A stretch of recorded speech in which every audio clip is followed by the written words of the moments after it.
At that moment, Yang Mi, dressed in sexy lingerie, is lying on the bed. She's not used to suddenly being kept like a canary and is wondering how to pass the time when the door clicks open.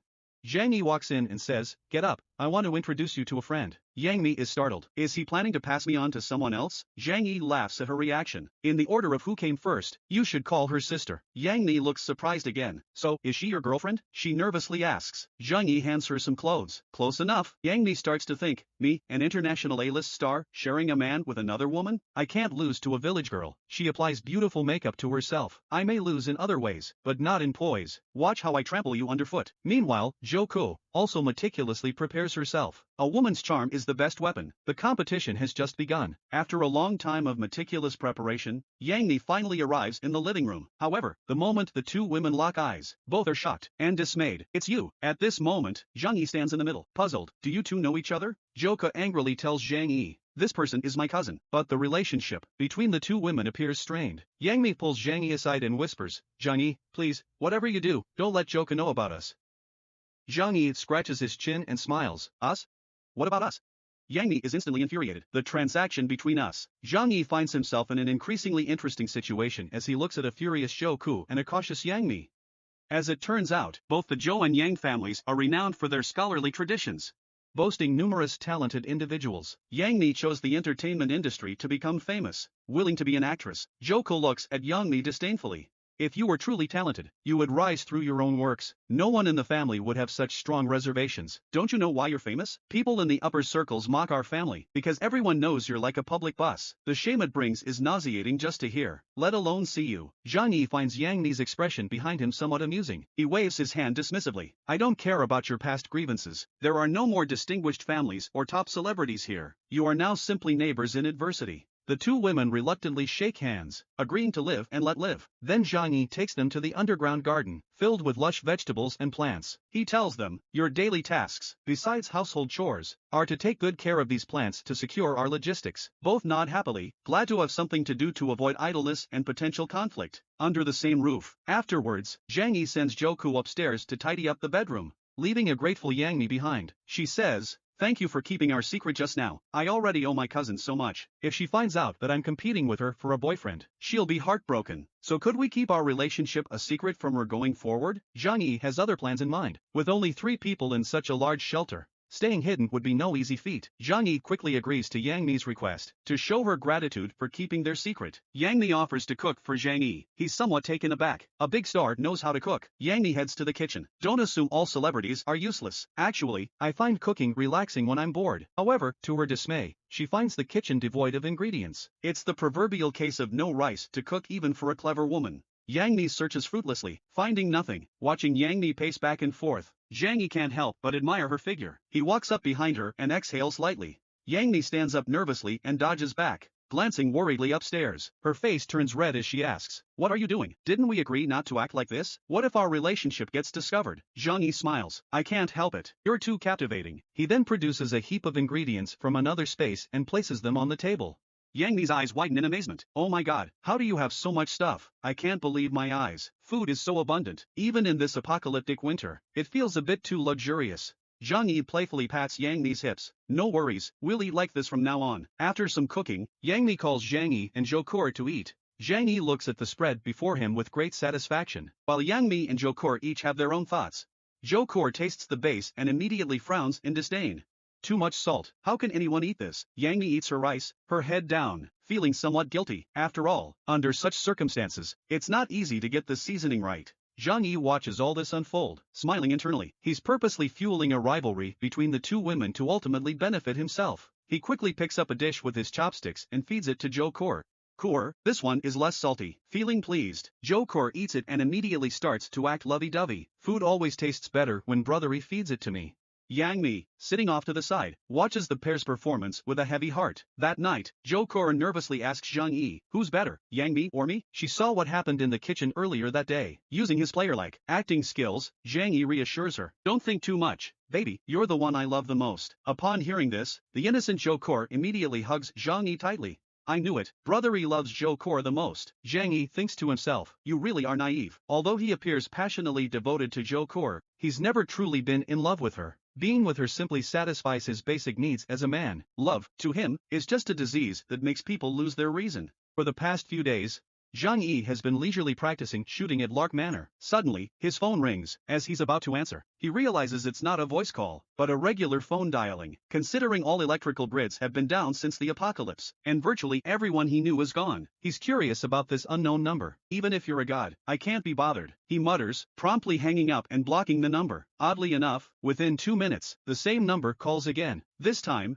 Zhang Yi is unnerved. What's going on? I blocked this number. How could it call again? Thinking maybe he didn't block it properly, he blocks it again. Right on cue, the phone rings once more. This time, Zhang Yi is genuinely panicked. What the hell is happening? Is this some sort of haunting? Just as he's freaking out, the call answers itself. The voice on the other end starts questioning Zhang Yi. Why aren't you answering my calls? Although Zhang Yi is panicking internally, he tells himself to stay calm. This person on the other end of the phone is no small fright compared to the riffraff he's encountered before. The voice on the other end begins to recite detailed personal information about Zhang Yi, from his birth date and family address to his current residence at Lark Manor and even his previous workplace.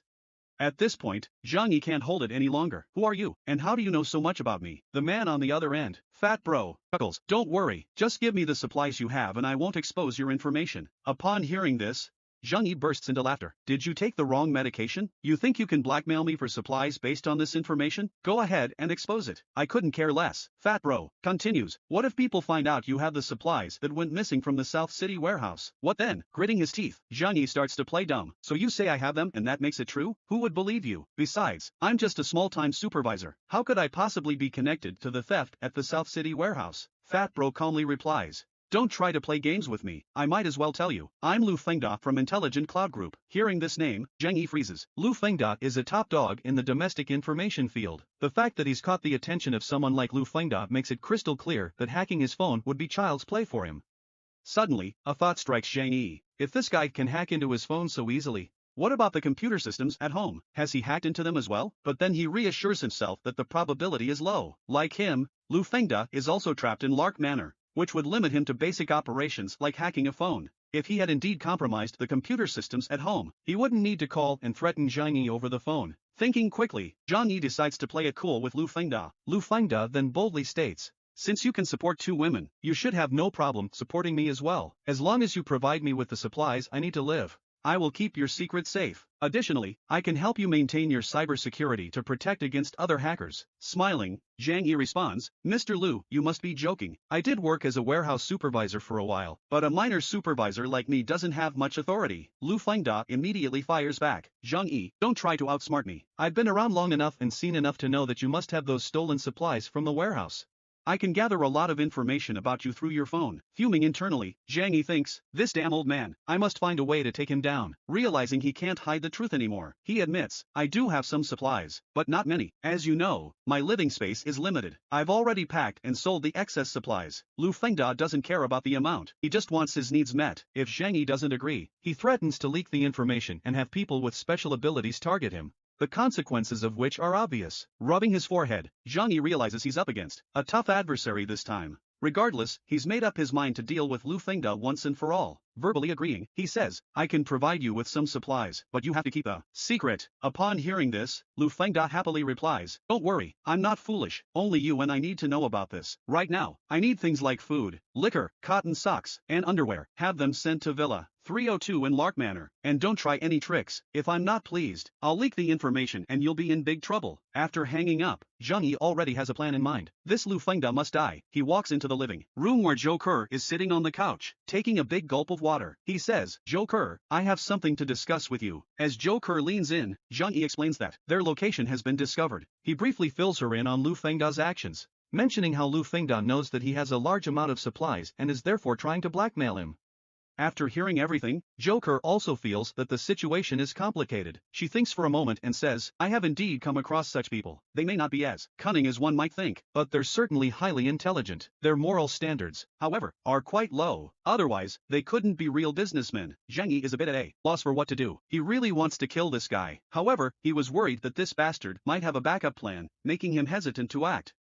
The idea of being continuously blackmailed if he let him live was something Zhang Yi couldn't bear. Zhou Ke nods. If this information leaks, it will definitely pose a threat to you. This makes things tricky. She recalls cases she has heard of where corrupt officials had internet moguls killed to eliminate evidence, only for the evidence to be released online the next day. Zhang Yi has heard similar stories. These desperados always have a contingency plan. They set up a trigger to automatically leak insider information if something happens to them. That's why their opponents hesitate to make a move. Zhou Ke, concerned, throws herself onto Zhang Yi, saying, "Oh well, if we can't think of a good solution right now, let's not think about it. Let me help you relax." But Zhang Yi is in no mood to think about anything else. As long as this issue is unresolved, he will be uneasy. The longer the issue drags on, the more disadvantageous it becomes for them. Just then, Yang Yi walks in. Zhang Yi thinks it's the perfect time for everyone to sit down and discuss a strategy. After listening to the whole story, Yang Yi frowns. This is indeed a headache. This is what we call creating rumors is easy, but debunking them is hard. We in the entertainment industry utterly despise such behavior. Suddenly, Zhang Yi becomes excited. You just mentioned rumors, right? Yang Yi looks puzzled. Yes, isn't spreading information about you similar to the unethical media spreading rumors about celebrities? Sitting aside, Zhou Ke dismissively says, at times like this, even if it's a rumor, people will most likely choose to believe Lu Fengdao.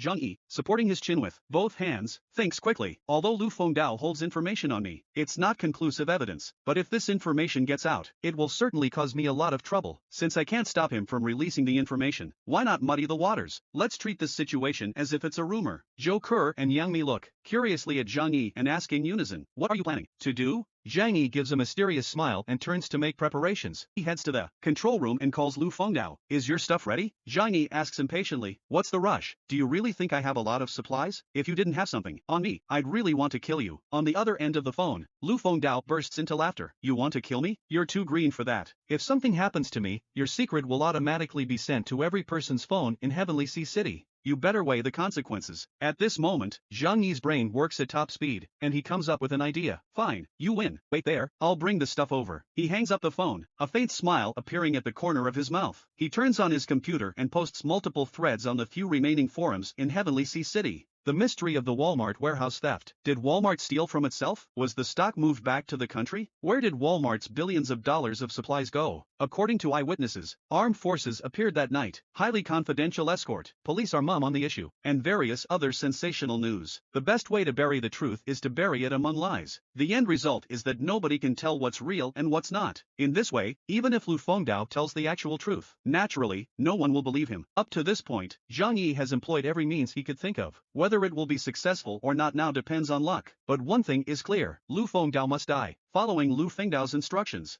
Zhang Yi places the prepared supplies at Lu Fengdao's residence. After completing these tasks, he slowly leaves the villa and takes cover behind a pine tree. He aims his sniper rifle at the backpack left at the front door. As soon as Lu Fengdao comes out to take the backpack, he plans to shoot him dead. Having set everything out, he sends a text message to Lu Fengdao. The stuff is at your door. Then he intently watches the entrance, silently waiting in the shadows for Lu Fengdao to appear. However, time passes and there is no movement at Lu Fengdao's front door. Zhang Yi senses that something is off. Did the old man not get his message? He reaches for his phone, intending to make a call, but then he hesitates. If he calls or texts again now, it would suggest that he knows Lu Fengdao hasn't picked up the package. Doing so would surely make Lu Fengdao suspicious that he is nearby. Zhang Yi takes a slow breath. I'll wait a little longer. This old fox wanted supplies from me despite the risks. He will come out. Zhang Yi maintains his position, never taking his eye off the bag, silently waiting for the fish to take the bait. Time ticks away. About 15 minutes later, the door to Villa 302 is slowly pushed open. The barrel of a shotgun appears first, scanning the area for threats. Only then does a small old man cautiously step out. At that moment, Lu Fengdao is jubilant, thinking he has finally gotten some supplies and that his elaborate planning hasn't been in vain. Just as he's about to pick up the backpack, there's a loud gunshot. Lu Fengdao's head is pierced by a bullet, creating a large hole. He crashes against the door and falls to the ground, dead. Seeing his shot hit the mark, Zhang Yi quickly rushes over to Villa 302. Upon reaching Lu Fengdao, he takes aim at his forehead and fires several more rounds. You old bastard, thinking you can play me? Looks like you've grown tired of living. After that, Zhang Yi locates Lu Fengdao's computer. Just as he's about to smash it with his gun, he hesitates. The old man's computer must contain a wealth of valuable information. With a sudden idea, he decides to store the computer in an alternate dimension. effectively preventing any information from being sent out. Signed deeply, Zhang Yi thinks, well, this is the best I can do. The man's dead, the stuff is taken. If he had family, I'd send them to join him in the afterlife. All this nonsense over with. I'd rather go home and spend time with my two ladies and continue to be an internet troll, creating false narratives online. Even if information leaks out, Zhang Yi is prepared to brazenly lie and frame others. His goal is to clear his own name by any means necessary. Stretching, he leaves the control room. Zhou Qier asks with concern, Zhang Yi, what have you been busy with? I've made you a soup with oxtail and kidney. Come have some. Once seated, both women surround him. Are you tired? Let me give you a back massage, they offer. Zhang Yi feels truly content having two women at home, and he hopes this happy life will continue indefinitely. Casually, Zhang Yi asks, did either of you receive any messages on your phones? Zhou Qier looks puzzled. A bunch of jumbled messages. I don't know what they mean. Yang Mi also finds the messages to be somewhat confusing and perhaps intentionally misleading. Taking a sip of his fish soup, Zhang Yi says, they are meant to be misleading. I released those as smokescreens. Starting now, hundreds of similar messages will be sent out to every forum in Heavenly Sea City and to everyone's phones. Since he couldn't stop Lu Fengdao from sending out the real information, his alternative is to cover up the truth with lies. Zhou Qier looks doubtful, but wouldn't this raise more suspicion? Yang Mi also thinks that suddenly blowing up this topic would easily draw people's attention. Eating a fish ball, Zhang Yi looks calm as he speaks. Drawing attention is inevitable. Whether or not I send these messages, Lu Fengdao certainly would have. So, by sending out these smokescreens, I can at least muddle the waters. Most people don't have the time or interest to discern truth from fiction. They just want to spectate. Yang Mi's eyes light up. She looks at Zhang Yi and says, you're really clever. She gazes at him with admiration, thinking that her judgment was spot on. Zhang Yi is not just handsome, but also intelligent. At that moment, Zhou Qier looks at her phone and questions, but these messages were sent from your computer. What if someone tracks the IP address? Won't they find out it's you? She's right. Zhang Yi may have used multiple accounts to send the messages, but his IP address is unique. Certain organizations could easily trace it back to him, making him the prime suspect. Without betraying any emotion, Zhang Yi continues to sip his soup. Zhou Qier senses the shift in atmosphere and hastily apologizes, thinking she might be overly concerned. She speculates that not many people left in Heavenly Sea City would have the expertise to counter-investigate. Your approach is still very effective, she quickly adds, picking up some food with his chopsticks. Zhang Yi says cryptically, unless the snow disaster plunges the world back into the Stone Age, covering my tracks entirely is nearly impossible. I never harbored illusions about fooling everyone completely, but by doing this, I can at least prevent most people from suspecting me directly. Encountering organizations with strong cyber capabilities is inevitable in the future, and I've been prepared for that. If it weren't for Lu Fengdao's appearance, this day would have come much later. However, this shelter cost a whopping $1 billion and is reputedly nuclear strike resistant. Given that Zhang Yi had an endless supply of food, he would only truly worry if confronted by top-tier armed forces. I smiled and glanced at Yang Mi. Don't be too complacent. Even though I'm confident about the shelter's defenses, you won't be idle in the coming days. Upon hearing this, Yang Mi's face turned a shade of red. Her shy eyes seemed to suggest, there are others present. It's not appropriate to do such things in front of them. I was utterly speechless, wondering what she was constantly thinking about. But Yang Mi appeared innocent, given that she had been here for quite some time and hadn't really been much of a help in other aspects.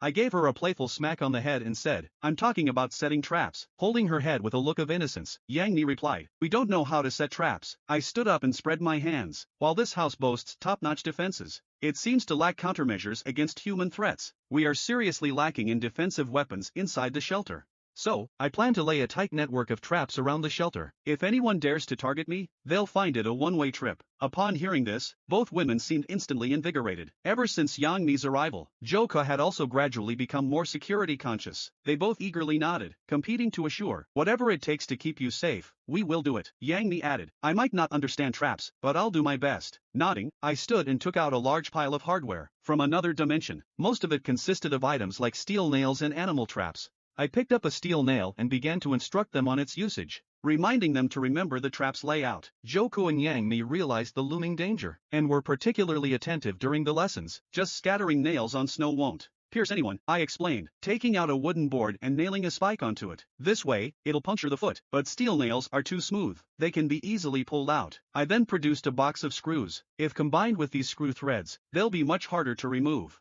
inflicting more damage. We need at least 1,000 of these spike traps around the villa, leaving no blind spots. I then picked up an animal trap. This is a great tool. In this weather, if someone gets caught in this, they're basically done for. I meticulously explained to them the techniques for trap placement, and how to maximize the trap's damage potential. Following my instructions, the two women immediately got to work, creating a large number of spike board traps with gusto. I wasn't idle either. Standing by the window, I familiarized myself with the terrain surrounding us. There were 2 essential routes leading to our villa. At this moment, I remembered the 2 landmines I had retrieved from the weapon storage, which could be placed perfectly at those 2 access points. Such detonation landmines could instantly obliterate tanks and armored vehicles.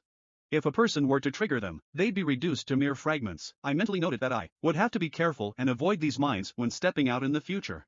However, these spikeboard traps are only effective once and can easily be figured out by an adversary. I needed a way to ensure that anyone who approaches doesn't leave unscathed. In no time, a large number of spikeboards were ready. Yang Mi's hands had blisters from the effort, yet she didn't complain. She understood that her skills couldn't compare to show care, a doctor, and wanted to prove her worth. I appreciated her efforts. We then moved outdoors, and I personally demonstrated how to set up the traps, emphasizing the importance of placement depth. With the ongoing snowfall, the traps couldn't be buried too deep or too shallow. I then proceeded to the vital pathways, dug a deep pit with a military shovel, and carefully placed a landmine inside, covering it with accumulated snow. With a little more snowfall, traces of the trap would be virtually invisible. The next step was to counter any devices or tools the enemy might use to clear out the traps. I had a brilliant idea, connecting the pins of hand grenades with steel wires and placing them beneath the snow. If anyone tripped over it, the steel wire would trigger a chain explosion. This should serve as a significant deterrent, unless the enemy is a well-trained military unit. Approaching the shelter would be a daunting task. Even if someone managed to get past the exterior traps, there's still a defense corridor of over 10 meters inside the shelter, boosting my confidence. Additionally, I had an ace up my sleeve, my spatial ability. After returning indoors, Yang Mi seemed eager and excitedly asked, "Zhang-yi, when will the enemies come?" I looked at her, dumbfounded. I'd prefer if these traps were just for show, but from your enthusiasm, it seems like you're actually hoping for someone to attack us, but I don't think they'll come anytime soon. After all, it's been so long since the apocalypse started. If anyone can stay in their own territory and survive, that's already an achievement. Unless it's absolutely necessary, no one would attack others. After all, anyone who's managed to survive until now isn't simple. Yang Mi rested her chin in her hand, seeming conflicted. She wasn't sure if she hoped for someone to fall into her traps or if she wanted the safety of their current environment to continue. Lost in thought, she was suddenly jolted out of her reverie by a shrill noise. Turning, she saw Zhang Yi using a welder to install bolts on a door in the corridor. Curious, she approached him. "What are you doing? Aren't these thick metal doors secure enough?" The recent incident with Lu Fengda had made Zhang Yi more cautious. As he worked, he explained, "All the facilities in this villa are controlled by computers. If someone hacks our system, they can easily open these doors. So, to be completely safe, I'm adding these bolts." Finishing his work, Zhang Yi stated seriously, "Even if someone breaches the corridor, they won't get through these doors quickly. It's always better to be safe than sorry." Yang Mi looked at the meticulous Zhang Yi with admiration. Even if his methods seemed a bit over the top, she believed that he would undoubtedly outlive most. Zhang Yi, now reassured by their fortified setup, had only one lingering concern: cybersecurity. He muttered, "If only we had a cyber expert with us, we'd be entirely secure." Upon hearing this, a sorrowful expression crossed Yang Mi's face. Yang Xinxin was pretty skilled in that area. It's a shame. Before Yang Mi could finish, Jokor interrupted. "You know Yang Xinxin? Is she still alive?" Yang Xinxin had always been frail, her legs paralyzed due to childhood polio. However, her mind was brilliant, especially when it came to computers. By 16, she had swept international computer awards and was considered a top hacker.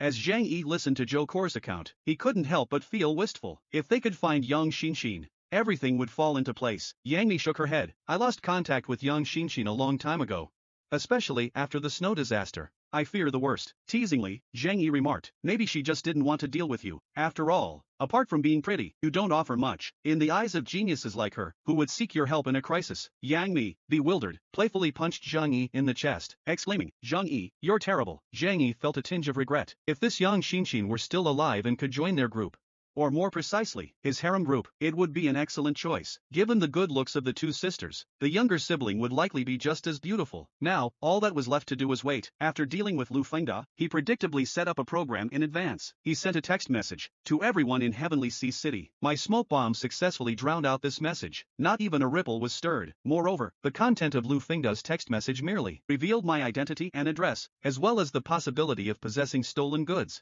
from the Walmart warehouse and in huge quantities. Huge quantities doesn't mean all of it. Such ambiguous expression lacks a clear quantitative standard. After all, how could he know about spatial abilities? And I've sent hundreds of fabricated messages. It's very hard for ordinary people to discern which is true. If someone does manage to find me, they won't be just any ragtag group, or they might have top computer experts. I continue practicing with my bow and arrow, After nearly half a month of relentless training, I seem to have expanded my spatial ability, developing some unique powers. This ability can attach to weapons and projectiles, enhancing their power and accuracy. With the aid of this ability, I can hit a target 400 meters away with a single arrow. Then, I had an idea.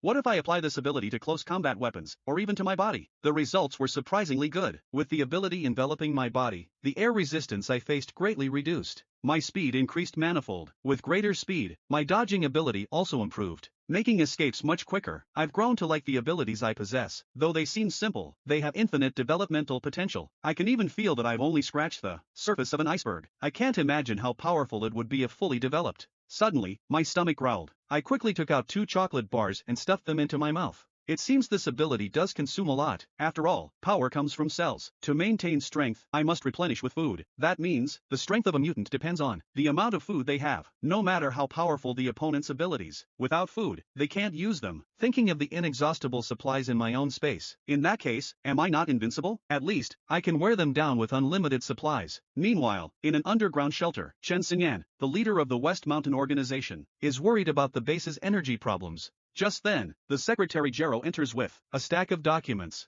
slowly saying, "The information we received earlier has been investigated. All messages come from Heron's River District, Lark Manor, mostly from Villa 101 and Lark Manor. However, one message is special. It came from the mobile phone of Lu Fengdao, chairman of the Intelligent Cloud Group. His home is in Lark Manor, Villa 302. Shen Xinyan takes the report and ponders for a moment. Give me a detailed report on Zhang Yi mentioned in the report. I want to know what a mere warehouse manager can stir up. Secretary Jero meticulously reports Zhang Yi's information to Chen Xinyan. Upon learning that he's just a small warehouse manager, Chen Xinyan's expression immediately becomes uninterested. Just a petty thief. Most likely, he's been embezzling using his position. He's probably hoarded a lot of stolen goods until now. Even if this matter is somewhat related to him, the goods in his possession can't be that much. This guy definitely isn't the mastermind behind the warehouse theft case. Jero immediately started flattering. The leader is absolutely right. How could such a small fry have such capabilities? Chen Xinyan smiled slightly, showing a look of seeing through everything. This must be a foreign conspiracy. They must have received intelligence in advance, and thus withdrew the materials beforehand. Later, unable to justify themselves, they staged these self-directed dramas.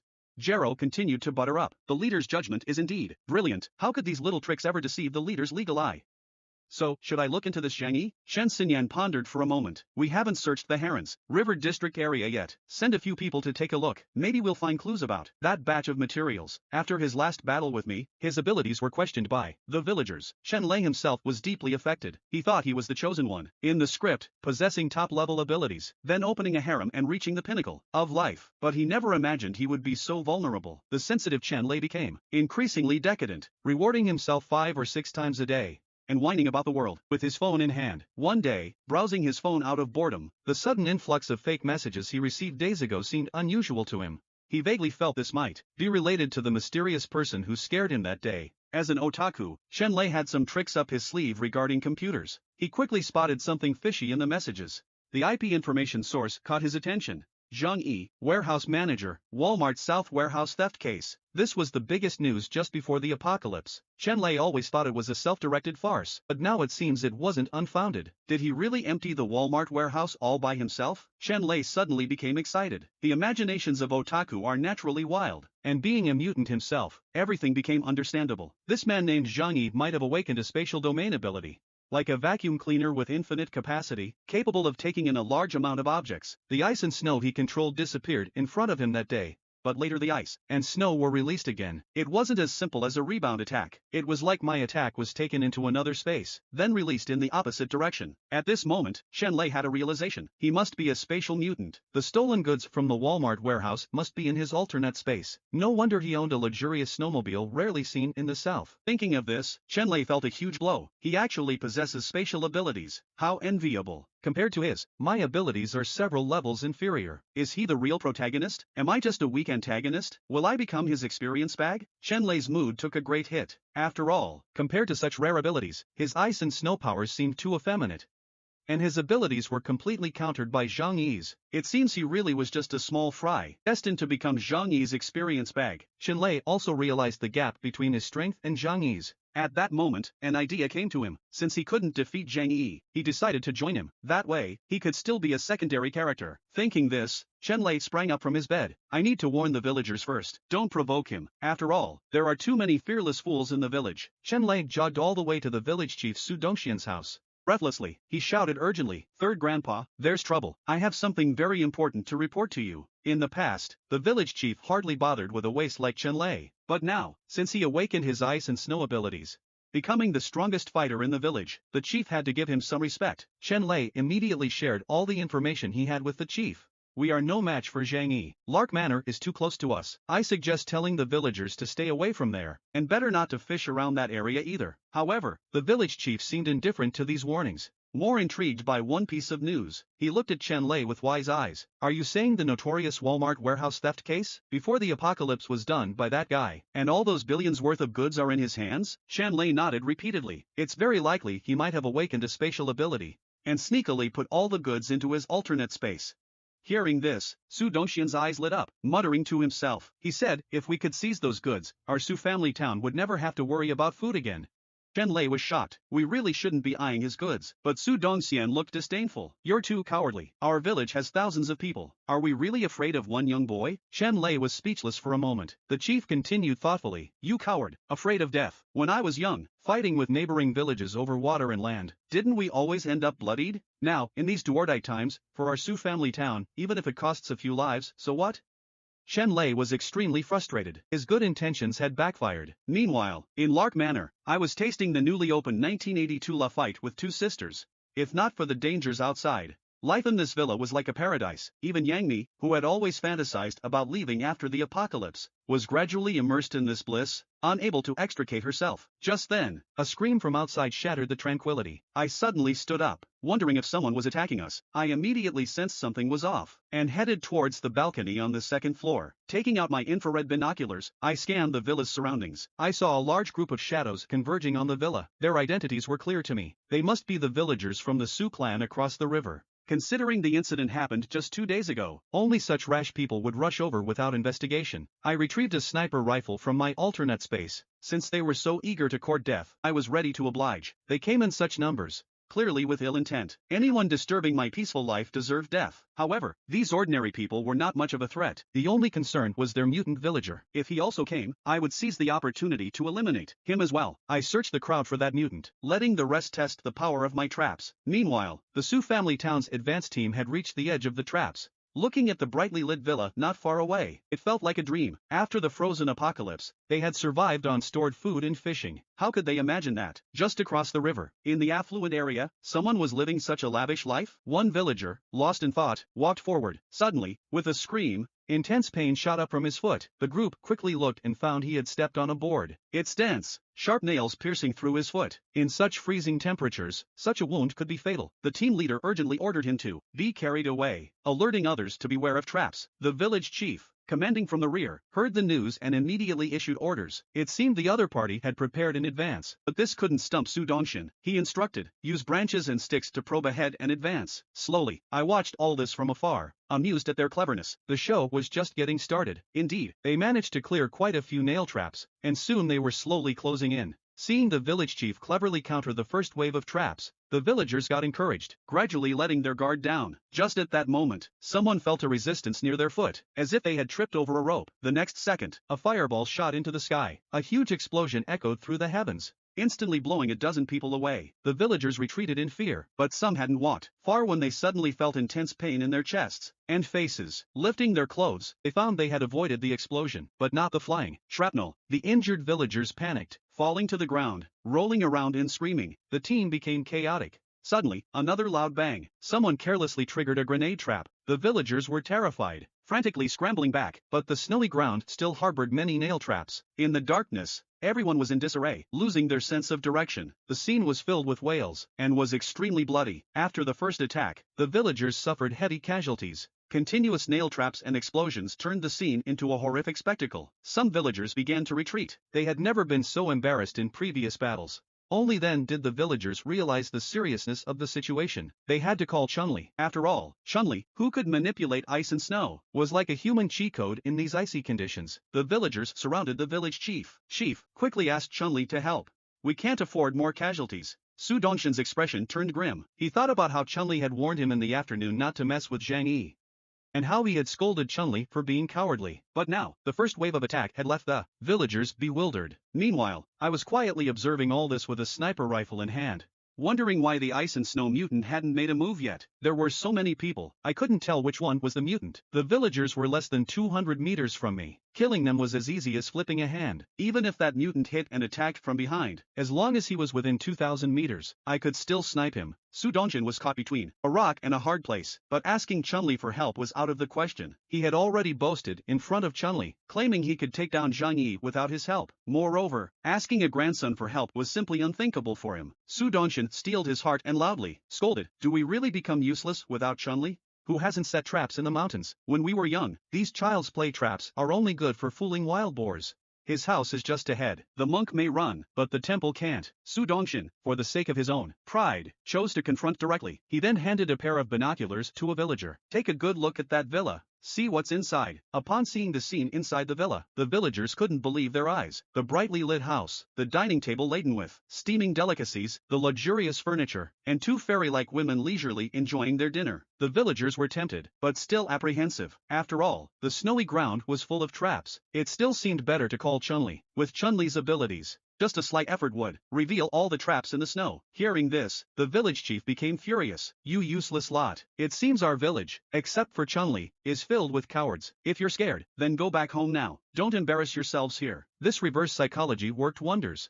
The villagers' blood boiled, and they declared they were not cowards. They picked up their tools and continued clearing the traps.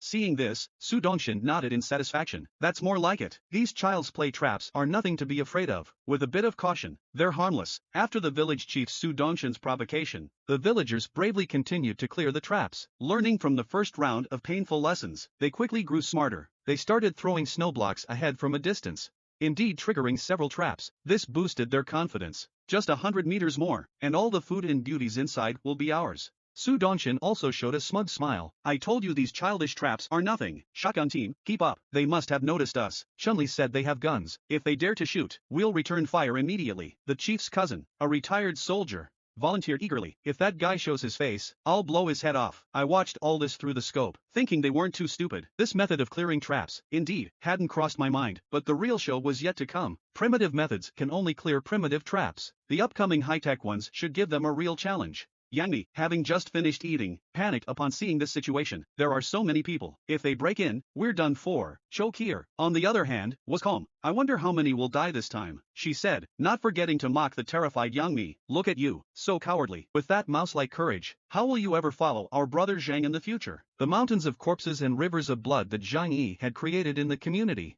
To Cho Kier, all this was indeed a minor scene. As they entered my controllable distance, I immediately activated the villa's active noise cancellation feature. The noise outside seemed to vanish in an instant. Then, I decisively pressed the landmine activation button. A massive roar erupted in the middle of the road, and in the instant of the fiery explosion, the entire villa area was as bright as day. Though I couldn't hear the screams outside, I could clearly see the gruesome scene. Body parts and blood were scattered everywhere. Yang Mi instantly broke out in a cold sweat. Accustomed to a life of luxury, she had never seen such a scene, and started vomiting violently against the table. Even Cho Kier, who had seen much, turned away, unable to bear the sight. Seeing this, I felt no ripples in my heart. After all, they brought this upon themselves. The elders commanding from the rear were stunned, their minds blank. They couldn't accept the reality before them. How could this be? A young man, mentally unhinged by the blast, ran over, grabbing the village chief's leg. Shaking, he stuttered, "Third grandpa, everyone's dead, their bodies blown to pieces. Let's run away." The village chief, shocked by the scene, collapsed to the ground. "Is he a devil? We just wanted to rob his goods and wife. How could he kill hundreds of our Su family? So many dead." As the village chief and instigator, he knew he couldn't escape responsibility. Overwhelmed, he knelt in the snow, babbling incoherently. I watched all this from the shelter, certain the ice and snow mutant hadn't come. With no need to keep these brutes alive, I took out a compound bow. After donning my cold weather gear, I commanded the shelter's AI system, opened the front window. As the command was issued, the large bulletproof glass window slowly lifted. I then placed 3 arrows on the string. After over 10 days of training, with the enhancement of my spatial ability, I had mastered shooting 3 arrows simultaneously. Standing in the darkness, I began a merciless hunt. As the arrows flew, 3 villagers were instantly pierced through the head. The already powerful modern compound bow, boosted by my ability, was even more lethal. The silent arrows reaped life after life. The panicked crowd didn't realize they were being hunted. Finally, someone noticed and shouted to the villagers, "There's a hunter." The villagers with shotguns hurriedly aimed, but in the darkness, they couldn't determine the direction. I, however, could aim precisely with my infrared tactical scope. Seeing someone with a gun, I mercilessly prioritized hunting them. The villagers couldn't understand. The shelter was nearly 200 meters away. The wind and snow so heavy. How could any bow shoot so far and with such power? Watching the villagers fall one by one, Su Dongchang was filled with regret. Recalling Chunlei's earlier advice, he realized how arrogant and conceited he had been. He raised his hand and fiercely slapped his own face. I truly deserve to die. I have let down the ancestors of the Su family. I am the sinner of the Su family. I watched this through the scope, thinking if that's the case, I might as well grant him his wish. I drew the crossbow, ready to take him down, when suddenly a fierce snowstorm arose, quickly forming a tornado, blocking the path between the villagers and the shelter. I put away my bow and arrow, thinking, why come only now? As the ice and snow mutant finally decided to intervene, I immediately switched to a sniper rifle, knowing that in such a storm arrows would be ineffective. As a mutant, Chunlei knew the gap between the villagers and Zhang Yi better than anyone. Hearing the huge explosion, the timid Chunlei gathered his courage and came over. He exerted all his strength to control the snow, blocking the shelter's line of sight, while shouting to the villagers, "Run!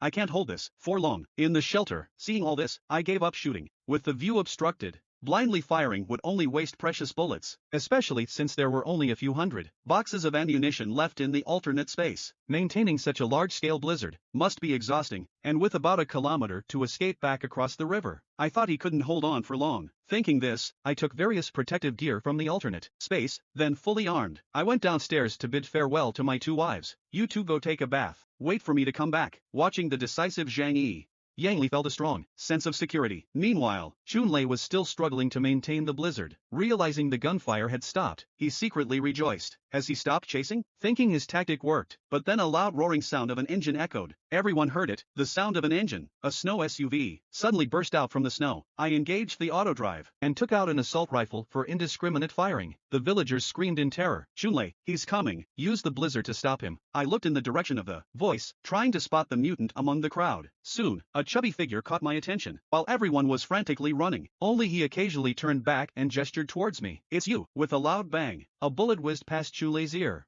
barely missing death. Chunlei, terrified, broke into a cold sweat. Then a makeshift sled rushed over. "Chunlei, get on." I sat in the car, pondering for 2 seconds, thinking this was the perfect opportunity to eliminate the opposing mutant. I had no reason to let him go. With this in mind, I once again revved up the engine and chased fiercely. If I killed this mutant, the other villagers would be like lambs to the slaughter. But Chunlei still maintained the blizzard around them, especially around himself, blocking it tightly. However, he only managed to visually impair my attack. The range of the blizzard was limited, unable to protect everyone. With that, I simply turned my gun and started shooting the panicking villagers.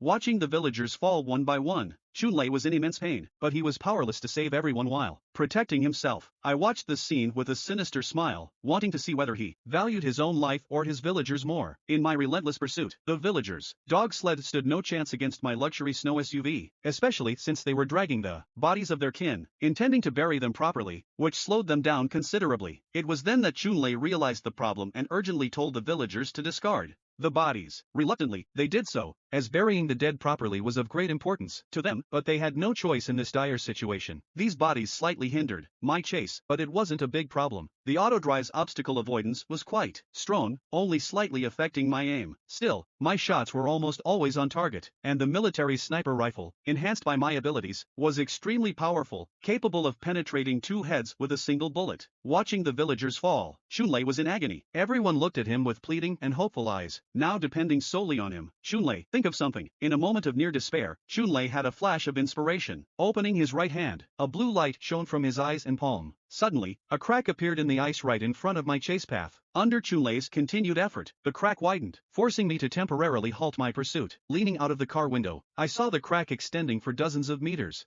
effectively blocking my path. Standing on the car roof, I felt a chill thinking of the mutant's power to crack such thick ice. Fortunately, his ability didn't seem strong enough to completely break it open, or I might have ended up in the river with my car. I randomly fired a few more shots, killing a few more villagers, until the crowd disappeared from my scope. I sighed deeply, realizing that fighting him on ice in the future was not an option. An ability to control ice and snow in this ice age was unimaginable. I had to use the alternate space to right the snowmobile and return to the shelter. The traps were mostly destroyed and needed reinstalling. But it wasn't a big loss, considering the number of invaders killed.